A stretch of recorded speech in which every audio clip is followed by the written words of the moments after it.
തദ്ദേശ തെരഞ്ഞെടുപ്പ് മുന്നൊരുക്കത്തിന്റെ ഭാഗമായി LDF വൈത്തിരി ഗ്രാമപഞ്ചായത്ത് കമ്മിറ്റിയുടെ ആഭിമുഖ്യത്തിൽ നടത്തുന്ന വികസന വിളംബര ജാഥ ചുണ്ടൽ മേഖലയിൽ പര്യടനം നടത്തി. വൈകുന്നേരം 4:30 ഒലിവുമലയിൽ നിന്ന് ആരംഭിച്ച് വൈകിട്ട് 7 മണിയോടെ ചുണ്ടൽ എസ്റ്റേറ്റ് ജംഗ്ഷനിൽ അവസാനിച്ച ജാഥയിൽ വലിയ ആവേശത്തോടെയാണ് LDF പ്രവർത്തകർ പങ്കാളികളായത്.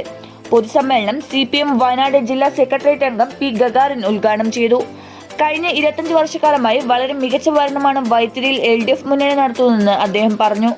സമഗ്ര മേഖലയിലും വികസനങ്ങൾ എത്തിക്കാൻ കഴിഞ്ഞെന്നും പഞ്ചായത്തിനെ പൂർണ്ണമായും ദാരിദ്ര്യമുക്തമാക്കാൻ സാധിച്ചെന്നും വൈത്തിരി സർവ്വ മേഖലയിലും മുന്നേറ്റം കൈവരിച്ചതായും LDF സ്ഥാനാർത്ഥികളെ വിജയിപ്പിക്കണമെന്നും അദ്ദേഹം പറഞ്ഞു. ചുണ്ടൽ ടൗണിലും എസ്റ്റേറ്റിലും നടന്ന സമാപന സമ്മേളനത്തിൽ നൂറുകണക്കിന് LDF പ്രവർത്തകർ പങ്കാളികളായി.